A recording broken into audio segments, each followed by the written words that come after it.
Fala galera, tudo beleza? Arthur Dias aqui com mais um vídeo. E aí, gente, Vante de volta aqui de novo pra falar sobre Bleach, porque faz tempo que a gente não fala sobre Bleach. Teve uma Podia época que a gente continuar fazia. assim, né? Teve uma época que a gente tava fazendo vídeo de Bleach quase toda hora. Dessa vez demoramos um pouquinho por motivos de Bleach terminou no meio do Natal, entre o Natal e o Ano Novo, então ficou complicado de arrumar tempo.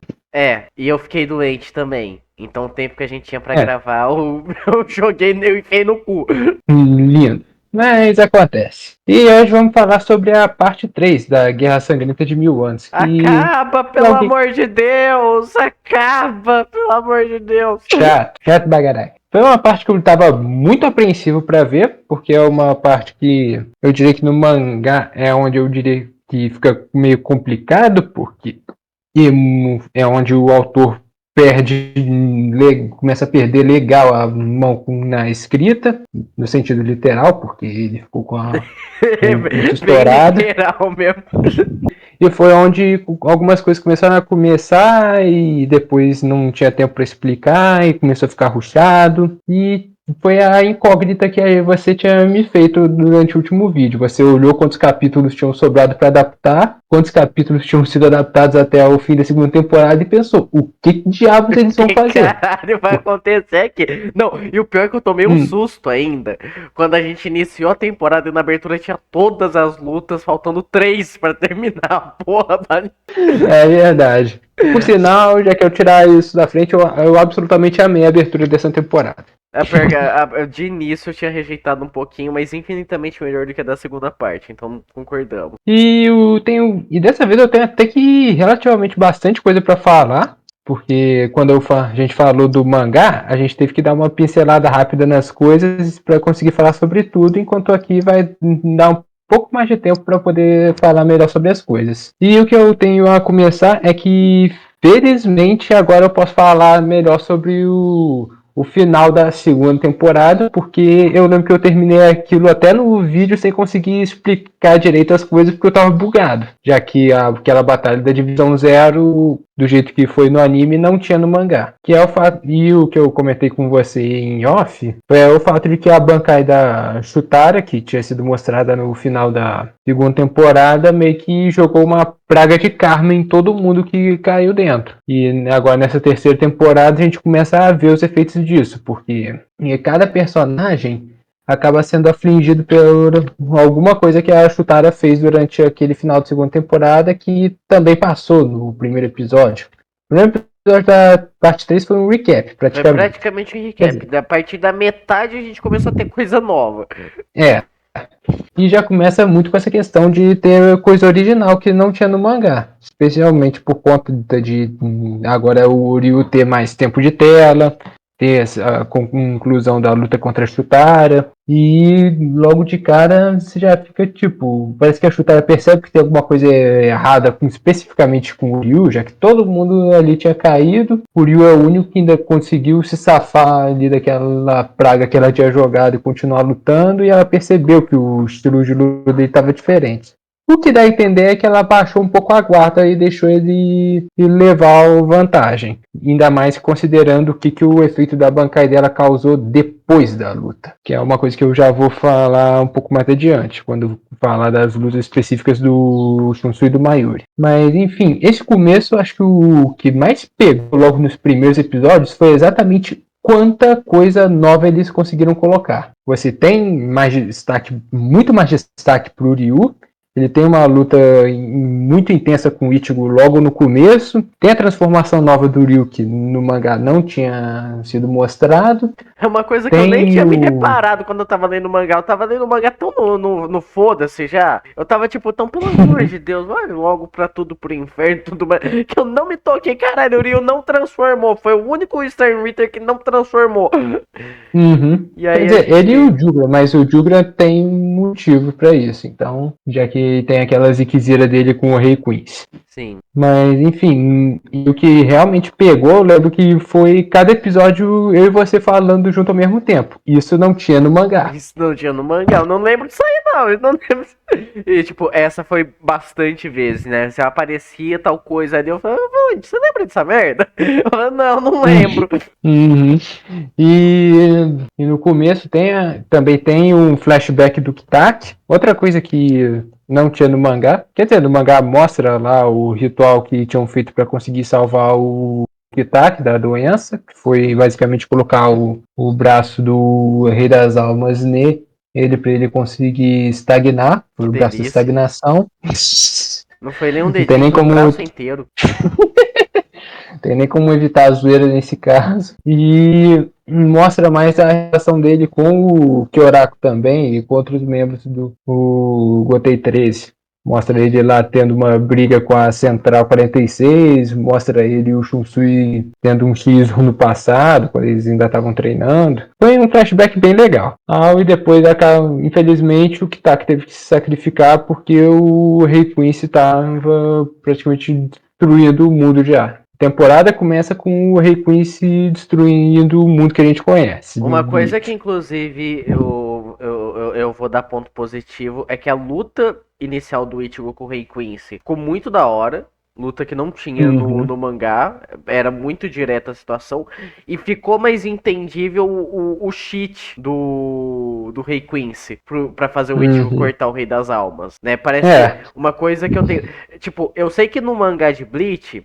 Eu sempre elogiava que era tudo muito nítido, era muito fácil linkar um quadro no outro, né? A quadrinização era sempre muito boa. No final não é tanto assim, é tudo tão rushado que fica um pouco confuso. Isso o anime, eu acho que ele dá uma corrigida boa. Eu também achei. Essa parte em especial, tipo, tem a luta estendida do Ichigo contra o Rei Quincy, porque no mangá é bem mais direto ao ponto.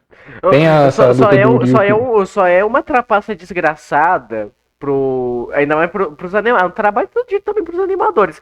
O Kubo basicamente falou: monta uma luta onde o pessoal vai ficar se arremessando de um lado pro outro, vai ficar quicando de um lado pro outro, que eles nem sabem pra onde eles vão estar indo, mas eles têm que voltar pro exato mesmo lugar. É um X1 que começa e termina no mesmo lugar, só que no meio eles vão pra tudo quanto é canto. É luta de Dragon Ball, é Goku e Vegeta se arremessando ao redor do planeta. Saudade de Dragon Ball. E o que do começo também tem que destacar, que acho que a cena que tava todo mundo esperando pra ver era o Shunsui indo lá no covil do capeta pra cutucar o Aizen.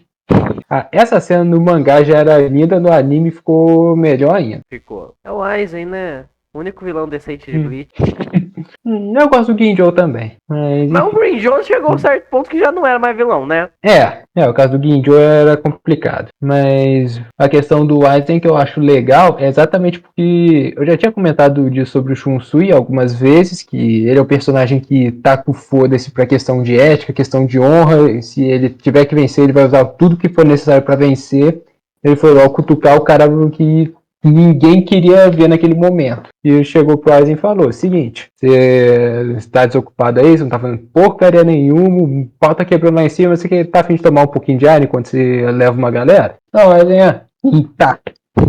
E é legal dessa interação que o Aizen, que quando o Shunsui entra e começa a liberar os selos, o Aizen só pergunta, né, sobre a questão da chave. Aí o Shunsui mostra e fala: se você me matar aqui, você vai ficar preso. Aí só olha tipo uma cara: sério que a Central 46 pensou que eu fosse fazer uma coisa dessa? Tipo, por mais cruel que o Aizen seja, ele só olhou, tipo, cara, eu mesmo sendo eu não ia te sacanear aqui, você sabe disso, mas você gosta de se prevenir, né?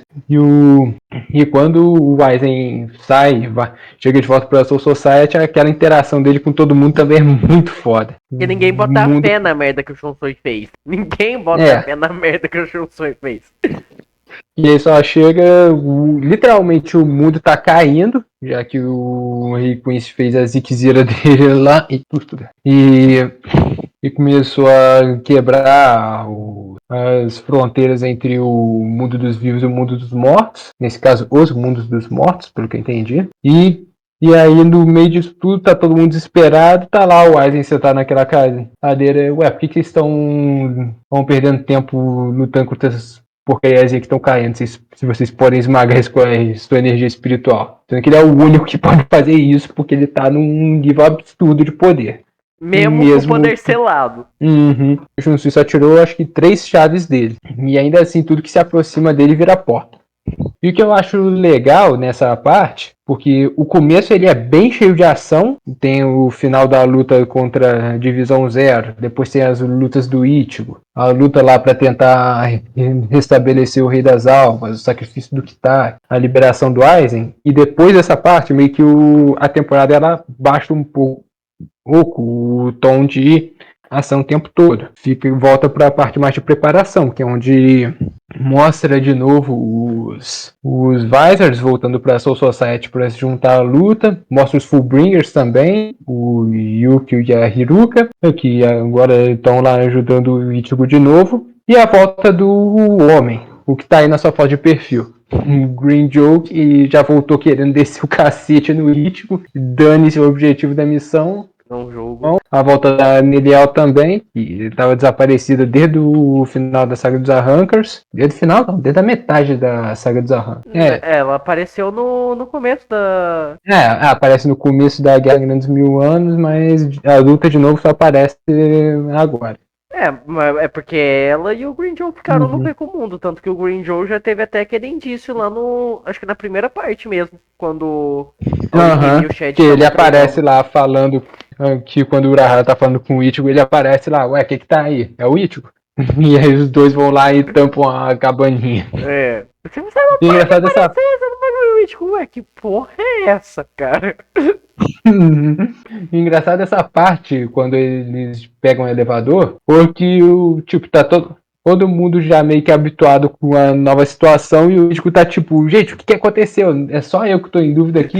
Só eu que tô perdido, aquela situação, o protagonista nunca sabe nada. É muito engraçado e acho que é legal também ver a interação desses personagens. E esse é um ponto positivo que eu dou também pra a parte 3, que os personagens parecem que interagem muito mais entre eles.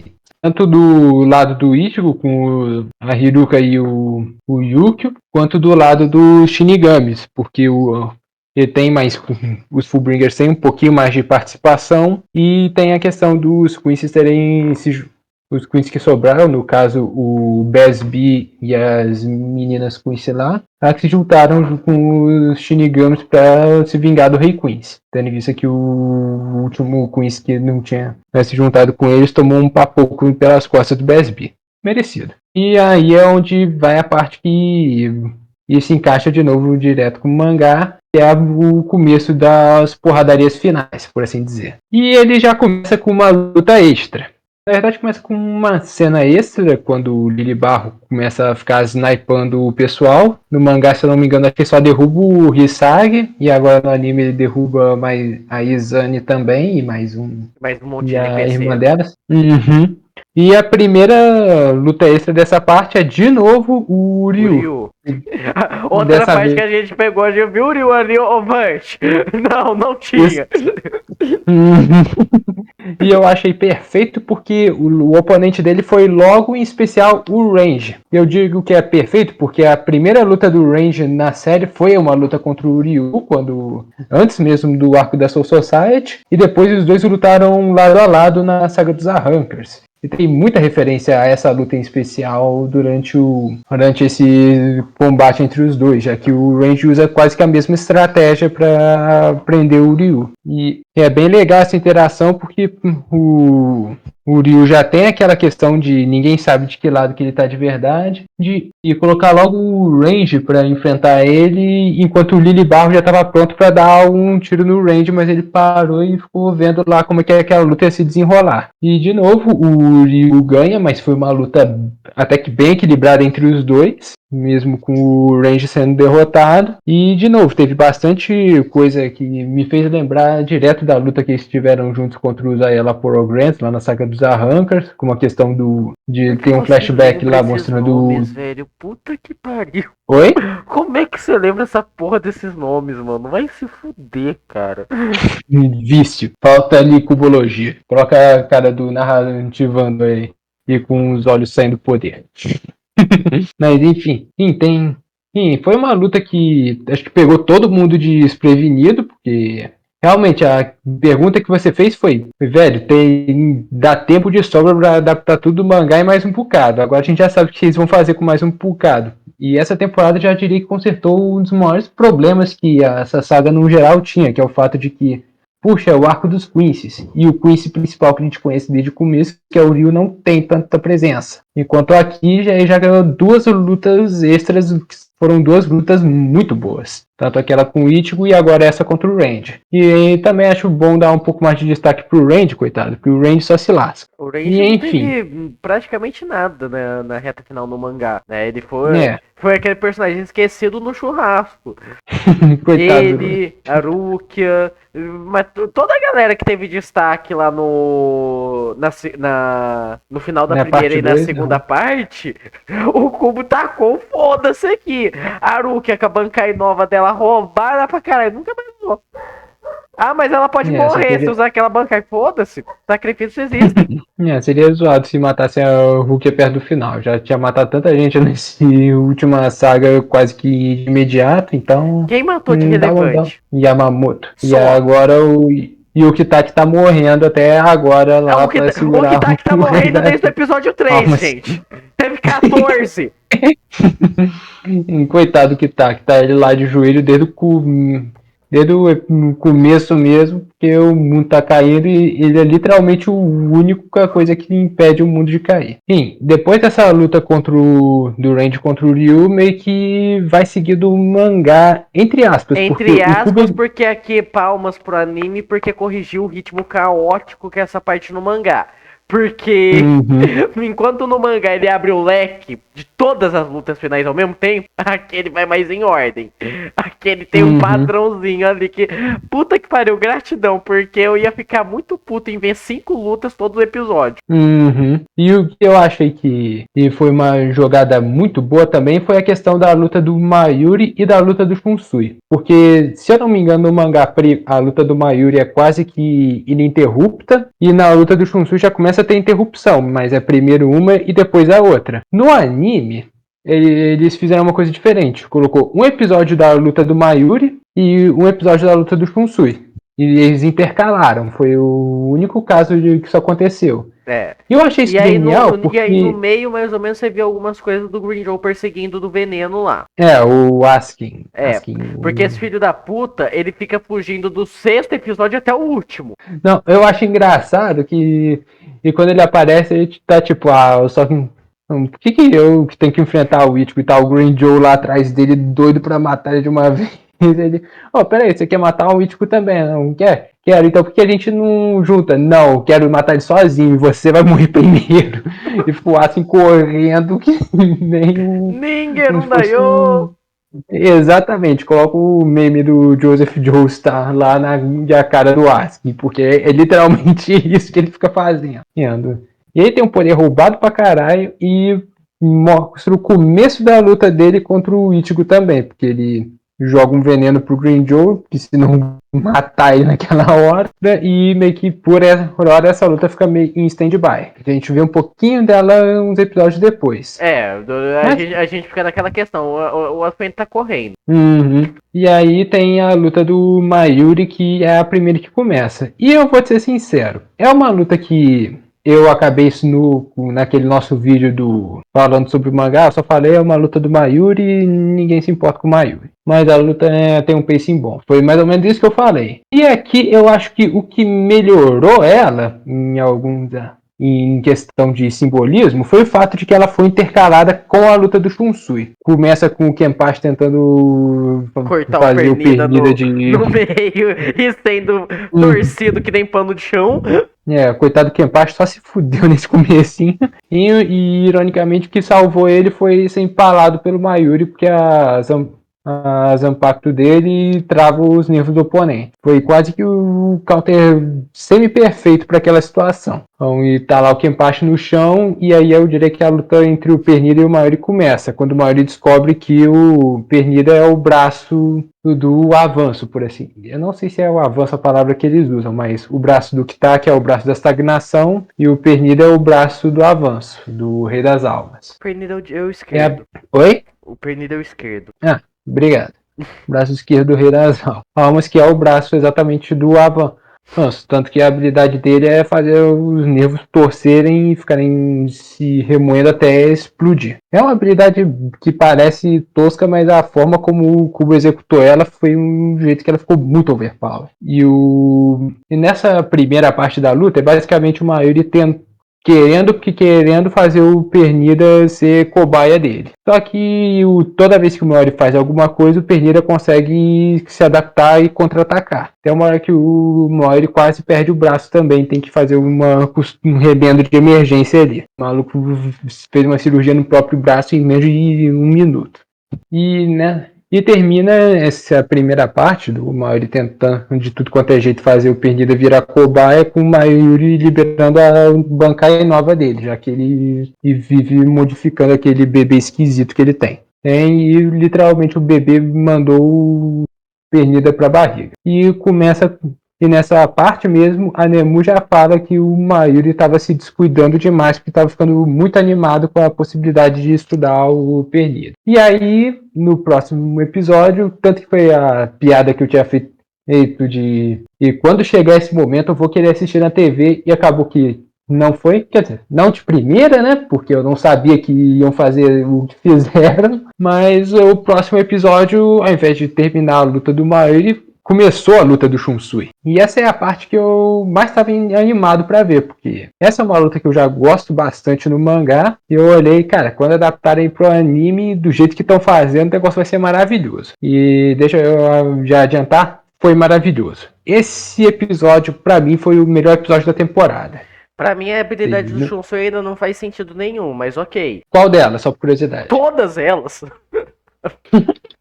O Shunsui é o personagem mais bugado dessa porra, desse anime. Puta que pariu. Todas as habilidades que o Shunsui usa, gente. What the fuck? A questão do Shunsui é que o Kubo ele criou uma habilidade extremamente criativa. E sinceramente, eu nunca vi nada parecido em nenhuma outra obra que eu consumi de qual que é o poder do cara. O cara consegue materializar brincadeiras de criança na realidade. E esse episódio já começa com o Shunsui usando aquela Daruma-san Gakoronga, que, em resumo, é o Batatinha Frita 1, 2, 3 lá do Round 6. Traduzindo, o Shunsui é o Round 6 ambulante. Uhum. Ele transforma brincadeira infantil em morte, desgraça e destruição. Exatamente. Por isso que eu amo esse personagem. Por isso que ele tá aí na minha foto de perfil até hoje. Vai ver Round 6, então vai. E eu acho legal desse episódio que ele começa já mostrando a maluquice do Shunsui de, pô, tá todo mundo sendo visado aqui. Então alguém meio que vai virar uma pinhata ambulante pra conseguir identificar o cara. O Shunsui para no meio de todo mundo, toma um tiro e já ativa essa habilidade pra pegar o Lilibarro desprevenido. É Trickster contra a Zoner aí, literalmente. E o que eu acho legal de não ter revisto tanta coisa do mangá, porque tinha a cena do mangá que eu não lembrava, que nem aquela conversa que o Hiraku Shinji tem com a Nanao e com o resto do povo quando o Shunsui fica pra trás. Mas da questão do Shunsui agora ser o capitão geral, ele ser o cara que vai estar disposto a ser o primeiro a se sacrificar pelo bem da sua society. E essa luta em si, a primeira parte dela é meio que mostrando mais habilidades da Shikai do Shunsui, que já tinha acabado de mostrar esse jogo novo. O Lilibarro, ele tem a habilidade que eu gosto de chamar de Hitscan. Você sabe o que é isso? Ou não?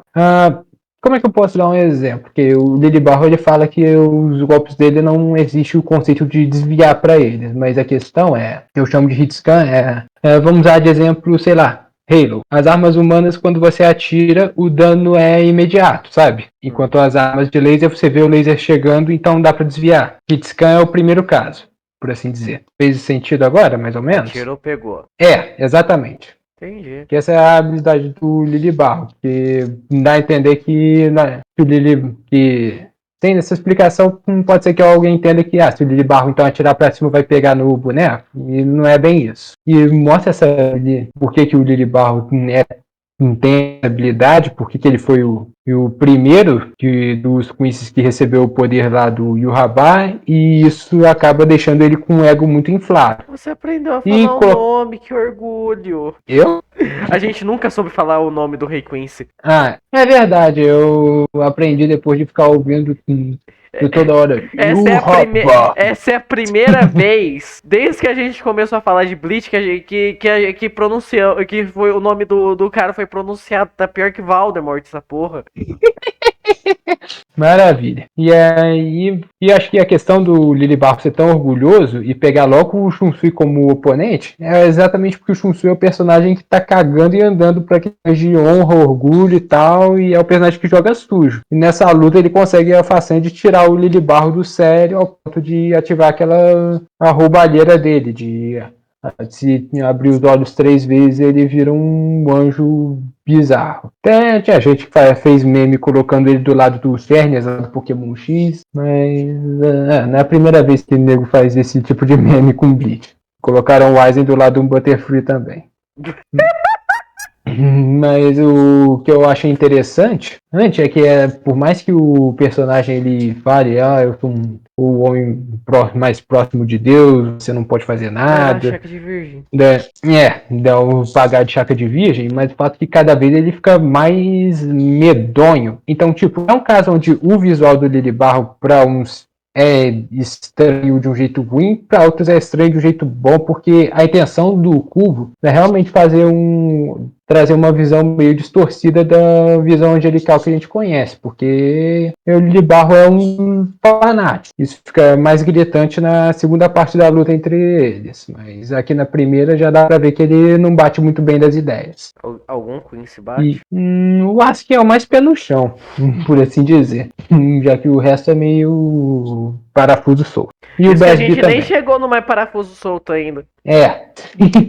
E nessa parte, quando o Lily Barro ele fica totalmente imorrível e o Shunsui ativa a Bankai, que é a parte que eu mais estava esperando para ver no anime desde que anunciaram desde que eu vi o trailer pela primeira vez. E eu vou ser sincero, eu absolutamente amei essa parte. Mas falando sobre a Bankai do Shunsui, no anime, eles dobraram na questão que ela é baseada num teatro japonês. No caso, eu não conheço a história completa, mas parece que é a história de um casal. O homem era um soldado que tinha voltado da guerra. Ele voltou traumatizado, muito ruim da cabeça. Acabou machucando a esposa, ficou doente. Os dois decidiram cometer suicídio coletivo e se jogaram num lago, alguma coisa assim. E nos últimos momentos ele tentou se salvar, mudou de ideia, mas a mulher cortou a cabeça dele. Pelo que entendi, em resumo do resumo, foi isso. Obrigado, narrador. Mas enfim, essa Bankai ela é dividida em 4 atos e eu acho que ela combina com o Shunsui exatamente porque a gente tem a questão de que a Shikai, ela meio que é uma demonstração do que o personagem aparenta ser ou que ele é por fora. Tem casos em que isso é bem consistente, como a questão do Hitsugaya. A Shikai dele invoca poderes que envolvem um dragão de gelo. A Bankai é isso, só que mais. Byakuya é a mesma coisa. A Bankai é uma pura expansão da Shikai. E assim, a gente tem outros exemplos, assim, que nem o Komamura. Mas a gente tem exemplos que a Bankai e a Shikai parece que não se comunicam tão bem assim. Que nem o caso da Toifon, que a Shikai é 2 espetos e a pessoa mata uma Shikai baseada na velocidade. Já a Bankai é um foguetão escandaloso, que ela mesma não gosta de usar. Mas eu acho que isso ajuda a refletir como o fato de que a Shikai, ela mostra o que o personagem é por fora, e a Bankai mostra o que o personagem é por dentro. No caso da Shikai do Shunsui, demonstra bem o tipo de personagem que ele aparenta ser, que é um cara desleixado, brincalhão, preguiçoso. Já a Bankai mostra o que ele realmente é, que é literalmente o contrário disso, que é um personagem envolvido com muita tragédia, um personagem meio depressivo. E eu achei que, por isso que eu acho que essa Bankai se encaixa tão perfeitamente com o Shunsui. A questão do primeiro ato ser uma divisão de, basicamente um compartilhamento de danos. Todo o dano que o Lily Barro ocasionou a ele sofre também. Coisa que já tinha sido mostrada lá na Bankai da Chutara, embora o poema também grite coisa que é demonstrado mais pra frente. O segundo ato deixa o maluco doente com depressão incapacitante praticamente. O terceiro, os dois afundam no mar e ganham, meio que sobrevive quem tiver mais reatos no final. E no quarto, o Shunsui ele usa um poder que arranca a cabeça do oponente. É uma Bankai bem viajada, mas eu acho que é o tipo de viagem que se encaixa bem com aquilo que o autor está tentando demonstrar, sabe? Porque tem a questão do irmão do Shunsui, que mostra o passado dele pouco tempo depois, mostra por que o Shunsui tem essa questão de guardar mais responsabilidade do que ele queria guardar, porque o que realmente mostra o Shunsui é um personagem que ele queria ser esse personagem desleixado, à toa, mulherengo, que não liga pra porcaria nenhuma, mas por dentro ele guarda muito segredo, muita tristeza, muita culpa. Isso é uma coisa que é explorada também na segunda parte da luta. Mas enfim, você tá meio quieto? Tá tudo bem aí? Tá, só que, que eu não tenho nada pra falar da Bankai. Eu buguei na Bankai as 2 vezes que eu vi. Maravilha. Mas eu realmente gosto da bancada de Shunsui por conta dessa coisa. E pelo fato de que tem pelo menos umas 3 interpretações diferentes para ela. A gente sabe que ela é baseada nessa peça de teatro que eu comentei mais cedo. Tem essa questão que envolve também o passado do Shunsui, a questão da morte do irmão dele. Tem a questão do Shunsui ser um personagem meio depressivo por dentro e esconder isso. Então eu acho que foi uma Bankai que, por mais doida que ela seja, é uma Bankai que se encaixa perfeitamente com o personagem e com a situação em que ele estava. E por hora é isso que eu tenho para falar. Eu realmente gostei muito desse episódio. Eu acho que foi a melhor. Oi? Viu na TV? Mais de uma vez. Eu realmente já gostava do Shunsui antes com esse episódio. O pior é que eu acho que esse episódio foi um que você queimou largada, né? Porque a gente não viu na semana que ele saiu. A gente viu um pouquinho depois. A gente viu um tempo depois. Eu acho que esse foi um dos que você queimou largada, né? É um caso de já vi, vou rever de novo e depois disso vou rever mais uma vez. Porque uma coisa importante de pegar e falar, eu devia ter falado no começo, mas estamos falando agora, é porque, por exemplo, esse caso, o Vant viu, então provavelmente eu deveria ter visto sozinho. Eu falei, Vant, você vai ter que ver essa porra dessa temporada comigo, senão eu não vejo. Eu tava tão desgastado com a porra do mangá que eu obriguei o Vant a ver essa temporada, senão o Vant provavelmente ia só ver uns trechos na internet que nem ele fez com a parte 2. Não, o último episódio da parte 2 eu ouvi e fiquei de boca aberta. O resto você só viu o trecho. A parte 1 eu assisti completa, a parte 2 eu não lembro o que estava acontecendo na época, eu só lembro que eu estava enrolado e eu lembro que tem um canal, que até tinha te mostrado, que ele tava postando os episódios completos. Só que na época da parte 2 ele não tava assim. E só consegui pegar os 2 últimos. Tanto que agora na parte 3 teve uma hora que o maluco postou a temporada inteira lá no YouTube. Não sei como o canal daquele maluco não foi pro brejo, mas teve enfim. Um episódio que a gente teve que ver no YouTube também, porque o site que a gente tava vendo não postou o episódio.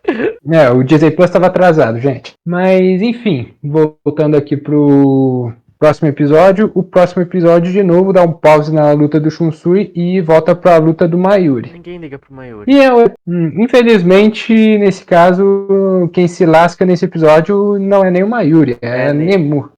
Eu só lembro de você. Eu só lembro de você falando. Eu queria tanto que a Nemu tivesse sobrevivido no lugar do Mayuri. Todos e eu concordo. Seria bom se o Mayuri. Eu acho que é unânime isso. Porque a questão do Mayuri é que ele, até certo ponto, ainda estava querendo capturar o Pernida para fazer de experimento. Eu acho que meio que bateu o clarão de lucidez desde que aquilo não ia mais ser possível quando o Pernida começa a falar como se fosse o Zaraki. Porque enquanto o Mayuri estava tentando estudar o Pernida estava literalmente aprendendo tudo com o que o Mayuri estava fazendo até aquele momento. Então tudo que o Mayuri estava fazendo, o Pernida se adaptava e começava a copiar também. A habilidade da Bankai do Mayuri de arrancar a pele e ficar se remodelando toda hora, o Pernida conseguiu copiar, ele estava conseguindo se adaptar a tudo que o Mayuri estava fazendo e o Mayuri estava ficando literalmente sem opção nenhuma. Tanto que a Nemu teve que sair da parte de suporte e entrar no meio do campo de batalha para ver se tinha alguma coisa que dava para fazer para salvar o Mayuri.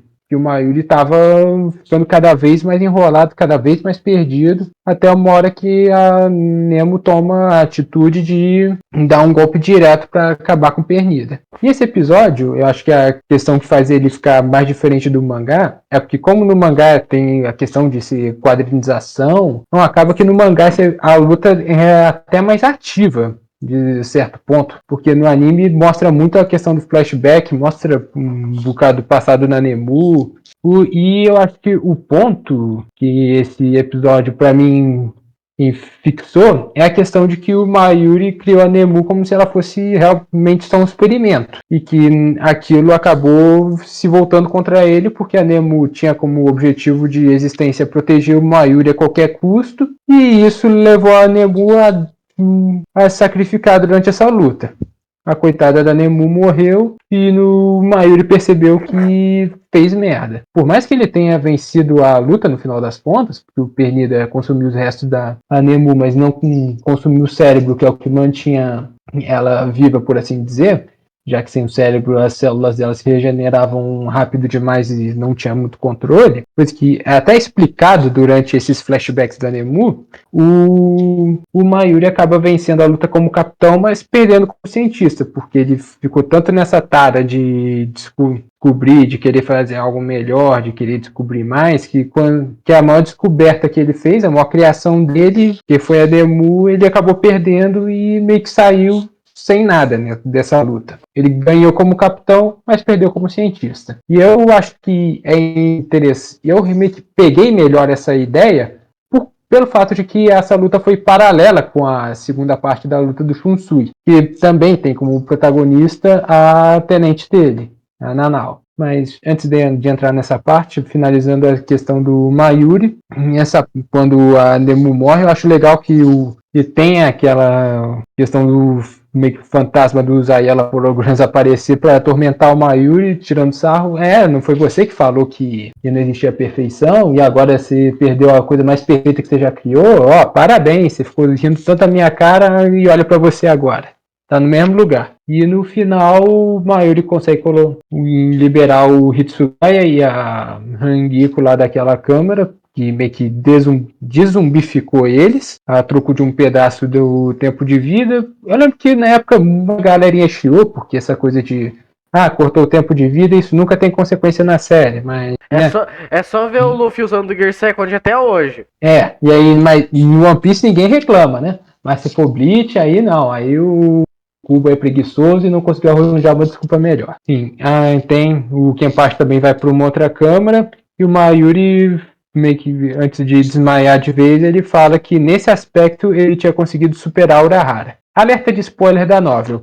Não superou, não. E agora indo para a segunda parte da luta contra o Lilibarro, depois da bancada de Shunsui, o Lilibarro volta de novo, só que dessa vez mais pitoresco do que antes. Se antes ele estava aparecendo o Chernias, agora ele parece o Little Chicken bugado. Eu acho que a melhor definição disso, ele vira com cabeça de uma galinha, eu não sei, ele fica muito esquisito. De novo, eu acho que entra naquela questão de não é um design apelativo visualmente, pelo fato de que é muito bizarro, mas é exatamente o que o autor quer passar, sabe? E aí é onde tem a parte da Nanao, que foi uma parte que eu reclamei bastante no mangá, e aqui eu também tenho minha reclamação pelo fato de que a espada da Nanao aparece literalmente para resolver aquele problema e não teve uma construção muito boa para isso fora do episódio. Que é o que eu já falei, pareceu um puta Deus Ex Machina. Porque é um Deus,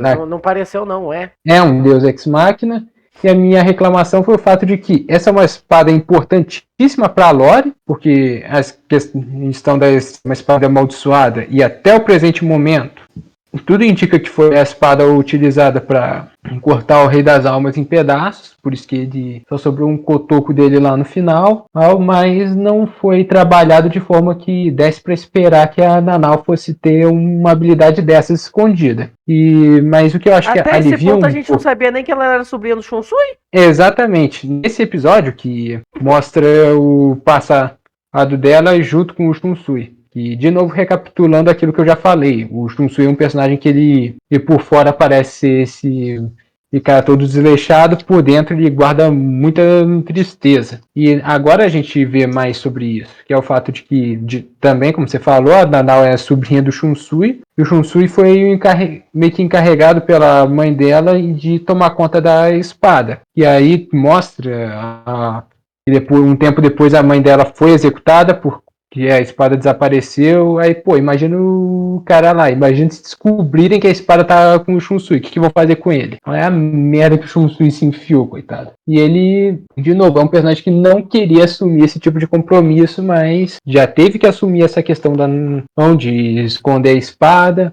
Teve que assumir a questão da Nanao quando ela entrou pra Gotei 13. Quer dizer, nesse caso não teve, mas assumiu como tenente dele, lá dentro do esquadrão. E agora ainda tem a questão dele assumir o posto de comandante-geral da Gotei 13.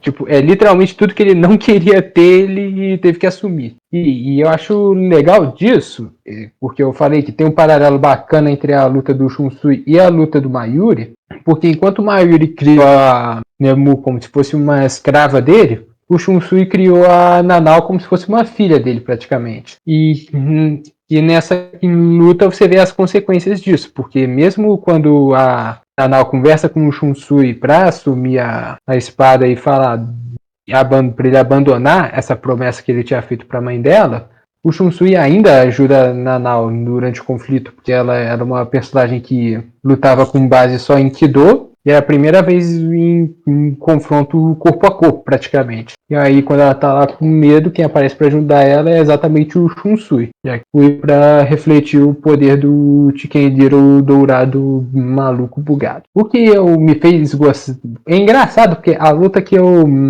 mais tinha a birra, que era essa questão da Nanao por ela ter tirado a espada do meio do nada, literalmente tirou a espada de dentro do Shunsui, foi a luta que me fez dar um pouco mais de valor para a luta do Mayuri por conta desse paralelo que foi criado entre as duas, já que as lutas foram intercalando. É uma coisa que eu admito que eu não pensaria se eu tivesse seguido a mesma ordem de primeiro luta do Mayuri e depois luta do Shunsui. E que eu só dei mais valor porque essas lutas agora passaram em paralelo. E eu acho que o que salva um pouquinho essa questão da Nanao tirar o poder do nada para vencer do Lili Barro é que o poema da Chutara, na demonstração visual, eu já tinha falado que o Lili Barro ia ser castigado pela própria luz que ele emitia. Então isso aliviou um pouquinho as coisas, mas ainda assim eu concordo que foi um puta Deus Ex Machina. Mas eu acho que a execução ficou mais interessante que a execução do mangá. E enfim, essas foram acho que as duas lutas principais dessa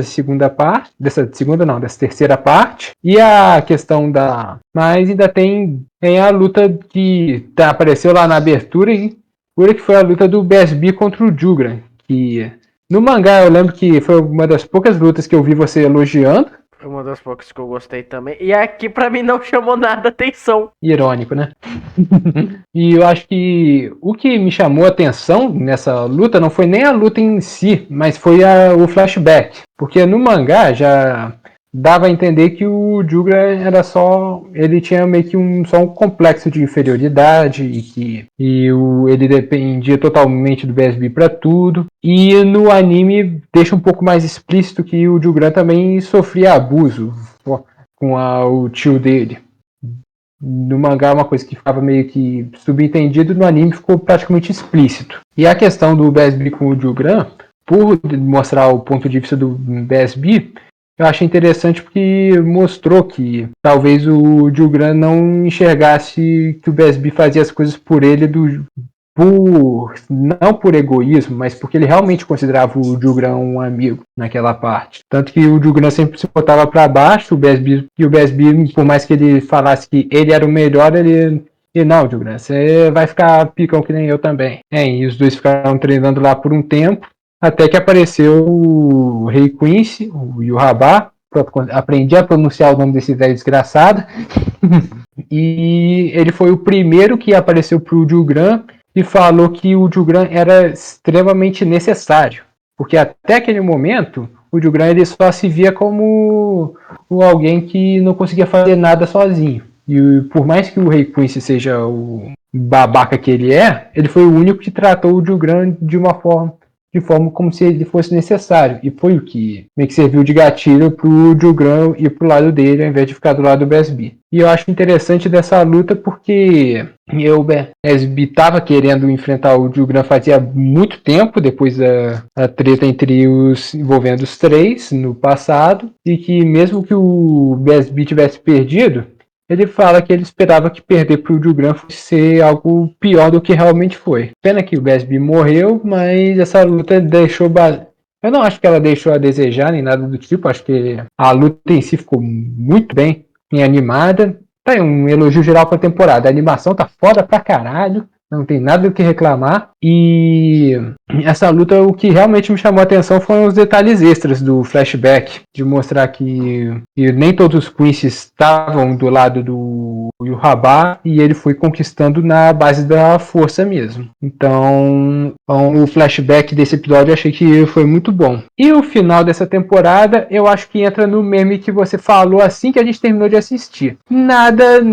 Nenhum anime desses últimos que estavam passando decidiu fazer um finalzinho fechado. Tudo terminou em gancho. Acho que, sei lá, uns 2 dias antes que você terminou de assistir Ramameio e depois o Orama meio Dandandan, tudo terminou em gancho. Nenhum ficou fechadinho ali a temporada. Não teve uma conclusão de arco ali. Nada. Tudo terminou em gancho. Bleach não foi diferente. Bleach, os próximos 2 episódios foram começos de luta ou preparação para lutas futuras. No caso, tem o começo da luta da Yoruichi contra o Asuka, que a Yoruichi dá uma surra no maluco, mas o maluco começa a mostrar o hack dele extremamente roubado, e acaba derrotando tanto o irmão da Yoruichi lá, que acho que todo mundo tinha esquecido da existência do coitado. Mostra o início da luta do Geraldo Valkyria, e tem uma peça de lore que, se eu não me engano, só tinha na novel, que é a questão do Geraldo Valkyria ter o coração do Rei das Almas. Ali a hora que eu falei, gente, isso aqui... eu lembro de você endoidando naquela hora, porque é uma coisa que eu lembrava, só que eu tenho 90% de certeza que isso foi da novel mesmo, da novel do Hisagi Shuhei. No mangá que não... Sinal. E aí quando falou isso, tipo, pra mim não era muita novidade, você deu um pulo, você tipo, pera, desde quando era isso? Mas é bom que eles dão mais contexto pra essa questão do rei, de onde foi parar os pedaços do Rei das Almas. Já que a gente viu que um gastava... Foda-se. Não, daí estava com o Kitaki. Enfiaram no cu do Kitaki ali. Na real, não tava com o Kitaki, tava no canto dele, tava quietinho ali, tava no templo dele ali. Foram rezar, ô filha da puta, te ofereço um frango. Aí foi lá, se enfiou no cu do menino. E eu acho bacana que deu mais contexto pra isso. Mostraram mais o começo da luta com o Geraldo. E acho que é Gerald Valkyrie, mas eu vou chamar ele de Geraldo mesmo, que acho mais engraçado. Eu achei legal que deu mais destaque pra Momo, que, coitada, a menina só sofria desde a segunda temporada, e parece que confirmaram, de certa forma, uma coisa que muita gente já desconfiava, que é, por que caralhos os Vizards não usam máscara de Vizard? No caso, o Shinji não usa, o Rose não usa, o Kensei não usa, e por mais que tenha sido tipo uma parte de segundos, no último episódio o Shinji tira o manto dele de capitão e ele coloca a máscara de Vizard, coisa que também, de novo, isso não tinha no mangá. E eu digo isso porque muita gente teorizava o quê? Para eles voltarem a ser capitão, a regra é não usa máscara de Vizard porque o capitão e Hollow são 2 coisas que não se dão muito bem. Então, por questão de princípio, honra, essas coisas, que o que dava a entender é que tinha sido proibido para os capitães usarem a máscara de Hollow. E nessa parte o Shin tira o manto de capitão antes de colocar a máscara de Hollow. É um detalhe pequeno, mas é um detalhe bacana. E de novo...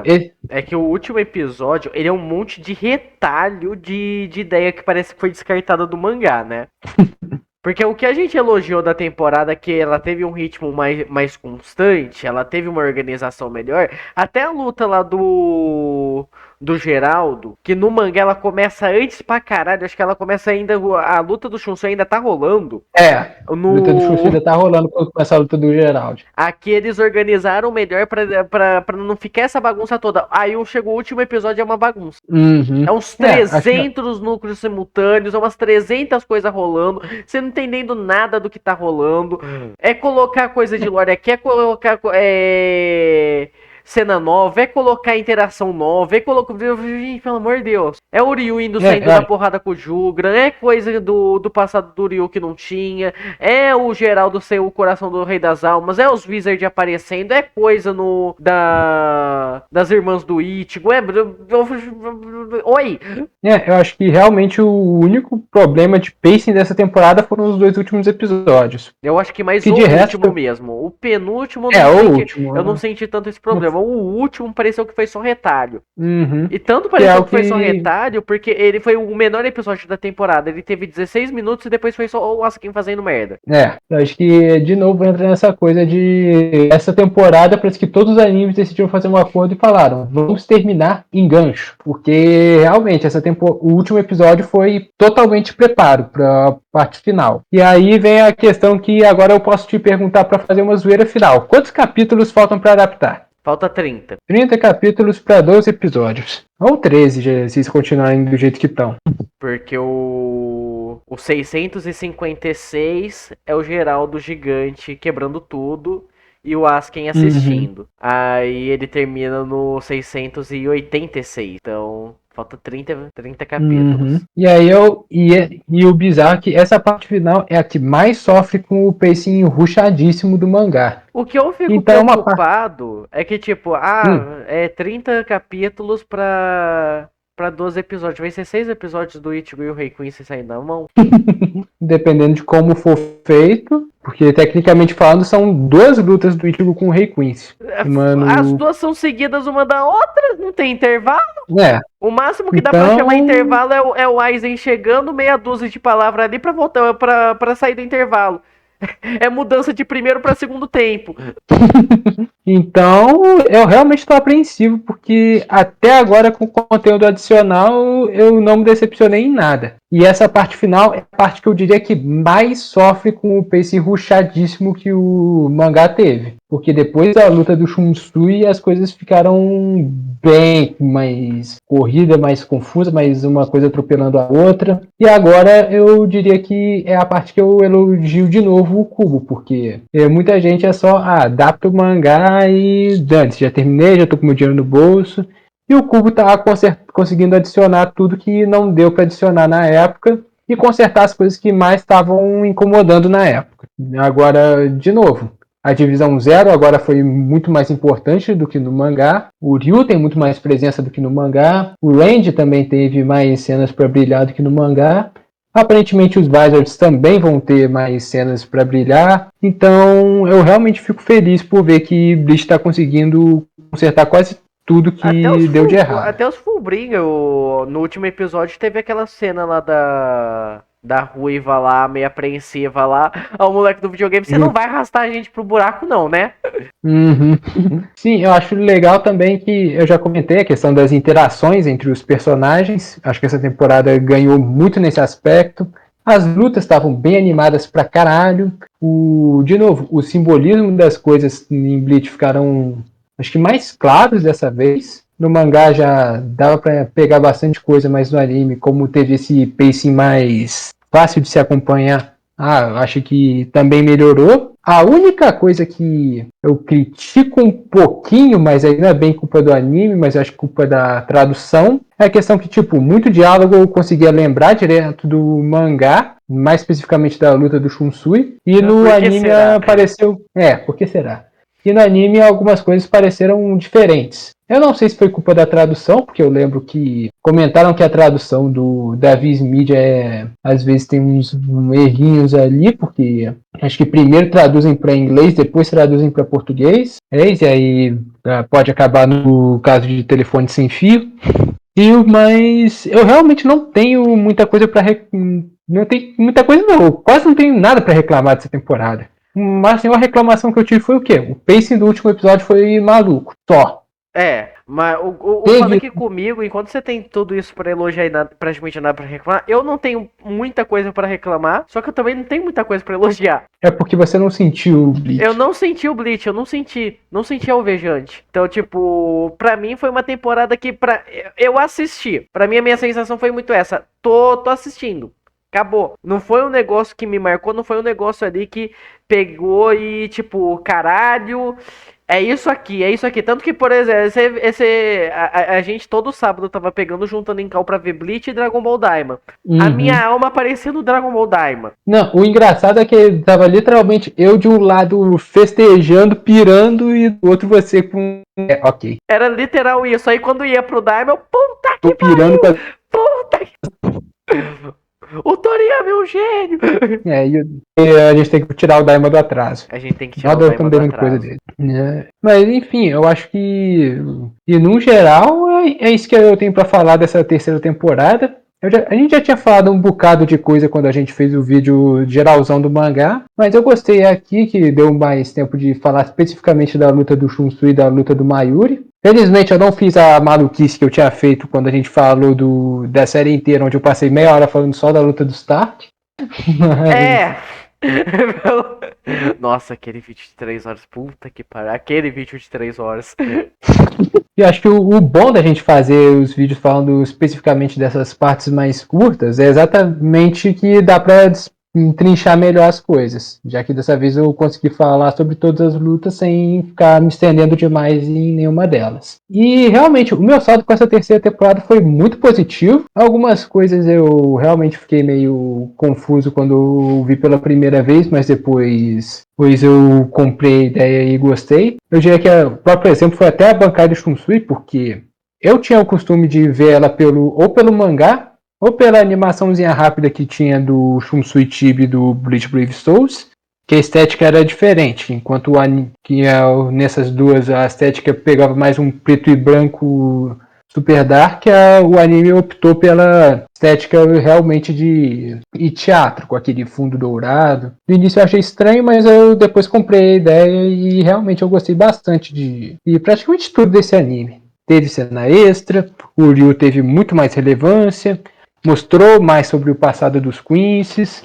Eu vou botar um dedinho na ferida pra te bugar. Parte 1 ou parte 3? Porque a parte 2 é um delírio coletivo, convenhamos. Cara, o fogo da parte 1 é que a parte 1 ela é a que menos precisou melhorar a coisa do mangá, porque o começo do mangá também, da Guerra Sangrenta dos Mil Anos, também é muito sólido. A parte 3 eu já acho que é onde as coisas ficavam meio complicadas, porque é onde começa a reta final e foi onde eles mais melhoraram. Então eu diria que a parte 1 talvez seja a mais concisa, mas a parte 3 foi a parte que mais me surpreendeu. E algo que você queira adicionar? Não, como eu falei, eu não senti essa temporada de Bleach, eu só assisti. Eu ligava o episódio ali e ficava encarando a tela. Agora, aí nesse momento eu te chamo de Beto. Acontece. É a vida. Nem todo mundo tem o direito de estar certo. Eu prefiro o Goku criança falando que é casado e tem 2 filhos. Dragon Ball Daima é underrated. Mas enfim, acho que é isso que a gente tem pra falar. Quando que vai voltar a próxima parte? A parte final? Assim, os intervalos têm sido de 6 meses, né? Uhum. Então provavelmente em maio, junho a gente tá de volta aqui. No caso, a gente tá de volta em... É verdade, a gente vai estar de volta em setembro, mais ou menos. Setembro, outubro. Uhum. Mas o Bleach deve voltar em maio, junho. Provavelmente temporada de julho. Uhum. Então eu realmente espero que eles consigam manter o nível de qualidade que eles fizeram aqui, porque os caras me surpreenderam bem nessa parte. E me surpreenderam em coisas que eu realmente não estava esperando. Então é isso. Por hora é o que temos para falar de Bleach. E pouco vai ser a próxima coisa que eu vou aparecer aqui para falar com você. Vai ser Castlevania, né? Putz, grila. Que boa. Nossa senhora, tava tão feliz até esse exato momento, aí eu lembrei que semana que vem Castlevania volta. Desgrila. A dor é inevitável, o sofrimento é opcional. É isso aí, fechou.